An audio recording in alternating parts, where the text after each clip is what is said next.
अस्सलामुअलैकुम स्टूडेंट, उम्मीद है कि आप सब बिल्कुल खैरियत से होंगे। और हम लोग चैप्टर नंबर 3 में अब तक जो कुछ डिस्कस कर चुके हैं वो आपने रिकॉल कर लिया होगा। हम लोग लास्ट टाइम चैप्टर नंबर 3 में मैथमेटिकल प्रॉब्लम सॉल्व कर रहे थे जिसका ताल्लुक किनेमैटिक्स यानी कि डिस्प्लेसमेंट, वेलोसिटी, एक्सेलरेशन, टाइम और फिर न्यूटन के लॉ से था। तो आज हम उसी हवाले से मज़ीद कुछ मैथमेटिकल प्रॉब्लम सॉल्व करने की कोशिश करते हैं। इस हवाले से हमारी टेक्स्ट बुक में जो क्वेश्चन नंबर 7 है हम उसको डिस्कस करेंगे पहले। और सवाल कुछ ये है कि अ कार वेइंग 9800 न्यूटन, एक कार जिसका वज़न आपको दे दिया गया है 9800 न्यूटन, एक कार का वज़न 9800 न्यूटन है, moving with a speed of 40 kilometres per hour. ये कार हरकत कर रही है, कितनी रफ्तार से हरकत कर रही है? 40 किलोमीटर्स पर आवर, यानी कि एक घंटे में 40 किलोमीटर का डिस्प्लेसमेंट ये कार कवर कर रही है। आगे कह रहे हैं कि on the application of the brakes, brake लगाए जाने पर इट कम्स टू रेस्ट, ये कार रुक जाती है। रुक जाती है, इसके अंदर भी एक चीज़ छुपी हुई है, कार रुक जाती है। मगर रुकने से पहले जाहिर है कि कार कोई ना कोई फासला कवर करेगी। तो कह रहे हैं कि after travelling a distance of 50 metres, car 50 metre का फासला तय करने के बाद रुकती है। Calculate the average retarding force, आपको मालूम करनी है एवरेज रिटार्डिंग फोर्स। हमने लास्ट टाइम बात की थी रिटार्डिंग के हवाले से कि ये ऑपोजिट यानी कि नेगेटिव नेचर की फोर्स होती है। एक फोर्स वो होती है जो किसी जिस्म के अंदर हरकत पैदा कर रही होती है, और कल हमने ये बात भी की थी कि एक फोर्स वो होती है जो जिस्म की हरकत को रोक रही होती है। तो जिस्म की हरकत को रोकने वाली फोर्स यानी अपोजिंग या नेगेटिव नेचर की फोर्स को क्या कहा जाता है? रिटार्डिंग, डेसिलरेटिंग या फिर फ्रिक्शनल फोर्स या अपोजिंग फोर्स। कल के क्वेश्चन में डेसिलरेटिंग फोर्स का लफ्ज आया था, आज रिटार्डिंग का लफ्ज आया है, बात एक ही होगी। तो इस क्वेश्चन को सॉल्व करने के लिए हमें क्या करना होगा? जाहिर है कि मैंने आपको बताया था कि किसी भी मैथमेटिकल न्यूमेरिकल को सॉल्व करने के लिए हमें सबसे पहले डेटा बनाना होता है, और डेटा में हम वो तमाम की तमाम चीज़ें लिख देते हैं जो हमें गिवन होती हैं और जो हमें रिक्वायर्ड होती हैं। तो हम देखते हैं कि हमें क्या क्या गिवन है। सबसे पहले डेटा बनाने की कोशिश करते हैं। पहली लाइन में आपको नजर आ रहा है कार का वजन, वजन 9800 न्यूटन है। इसको हम जाहिर करेंगे W से, W फॉर वेट, और ये कितना है? 9800 न्यूटन।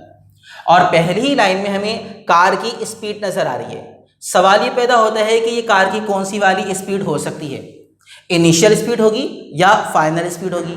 तो कल इसके लिए मैंने एक की पॉइंट आपको बताया था कि कोई भी चीज़ जिस रफ्तार से हरकत कर रही होती है उसको हम क्या कहते हैं? Initial speed.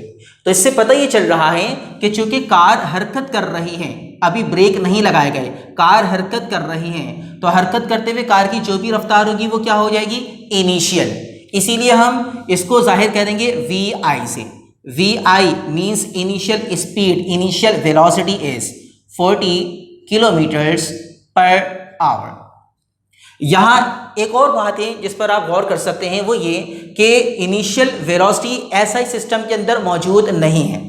हम जानते हैं कि न्यूमेरिकल अप्रोच के लिए हमें सिस्टम इंटरनेशनल को फॉलो करना होता है। यहाँ पर इनिशियल वेलोसिटी का जो यूनिट है वो किलोमीटर्स पर आवर है, जबकि सिस्टम इंटरनेशनल के मुताबिक इसको मीटर पर सेकंड में होना चाहिए। मतलब डिस्प्लेसमेंट को हम किस में कन्वर्ट कर देंगे? मीटर में, और आवर को हम किस में कन्वर्ट कर देंगे? सेकंड में। तो इसको कन्वर्ट करने की कोशिश करते हैं। बड़े यूनिट से छोटे यूनिट में जब भी हम कन्वर्ट कर रहे होते हैं तो हमें करना होता है मल्टीप्लाई। किलोमीटर बड़ा यूनिट है, मीटर छोटा यूनिट है, तो बड़े यूनिट से छोटे यूनिट में कन्वर्ट करने का एक उसूल मैंने आपको ये बताया था कि हमें क्या करना होगा? मल्टीप्लाई। तो हम यहाँ मल्टीप्लाई कर देते हैं, लेकिन एक सवाल ये पैदा होता है कि मल्टीप्लाई करें किससे? तो देखिए यहाँ लिखा हुआ है किलो, किलो का मतलब होता है 1000, हम इसको 1000 से मल्टीप्लाई कर देंगे तो ये कन्वर्ट हो गया मीटर में। डिवीजन में क्या है? आवर, आवर को हमें कन्वर्ट करना है सेकंड में। आवर और सेकंड में क्या बड़ा है? डेफिनेटली आवर बड़ा होता है और सेकंड छोटा होता है। यहाँ पर 1 आवर है, आवर के साथ कुछ नहीं लिखा हुआ, मीन्स 1 आवर। तो एक घंटे को हमें सेकंड में कन्वर्ट करना है। अगेन हम मल्टीप्लाई करेंगे, एक घंटे में कितने सेकंड्स होते हैं? 11.3600 सेकेंड्स। तो ये कन्वर्ट हो गया मीटर पर सेकेंड में। इसको सॉल्व करेंगे तो जवाब आ जाएगा 11.11 मीटर पर सेकेंड। 40,000 को 3600 से जब आप डिवाइड करेंगे तो मीटर पर सेकेंड में क्या बन जाएगा, ये 11.11 मीटर पर सेकेंड। तो इस तरह आपने इनिशियल वेलोसिटी को किलोमीटर पर आवर से मीटर पर सेकेंड में कन्वर्ट कर दिया। आगे चलते हैं। ब्रेक का इस्तेमाल कर लिया गया, ब्रेक लगा दिए गए, जिसके नतीजे में कार रुक गई। अगर कार रुक गई तो डेफिनेटली कार की फाइनल स्पीड क्या हो जानी चाहिए, फाइनल स्पीड हो जानी चाहिए 0। यहाँ फाइनल स्पीड लिखी भी नहीं है, बट रेस्ट की कंडीशन से पता चला कि जब कोई भी चीज़ रुक जाती है, रेस्ट में आ जाती है, तो फाइनल स्पीड क्या हो जाती है 0। तो यहाँ हम लिख देंगे Vf इक्वल्स 0 मीटर पर सेकेंड। ब्रैकेट में कंडीशन लिख रहा हूँ ताकि आपको याद रहे कि ऐसा क्यों हुआ, क्योंकि कार रेस्ट में आ गई है।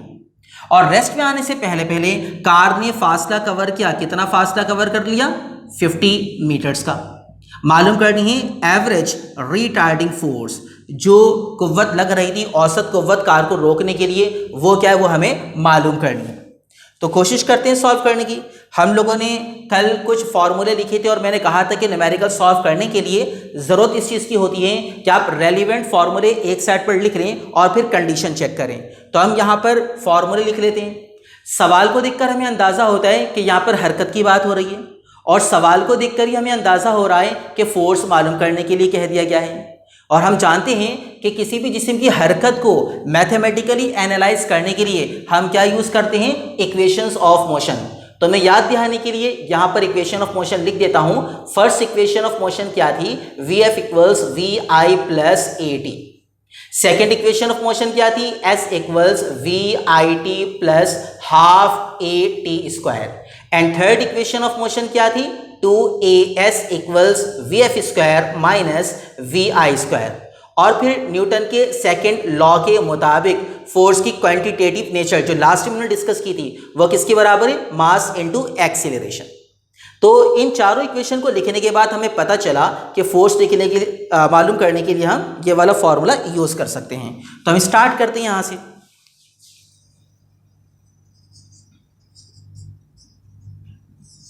Since F equals mass into acceleration, condition check कीजिए। क्या फोर्स मालूम करने के लिए हमें मास मालूम है? तो आप देखिए हमें मास नहीं बताया गया। क्या फोर्स मालूम करने के लिए हमें एक्सीलरेशन मालूम है? तो आप देखिए हमें एक्सीलरेशन भी नहीं बताया गया। इट मीन्स फोर्स मालूम करने के लिए पहला काम तो ये करना है कि हमें मास मालूम करना है और फिर एक्सीलरेशन।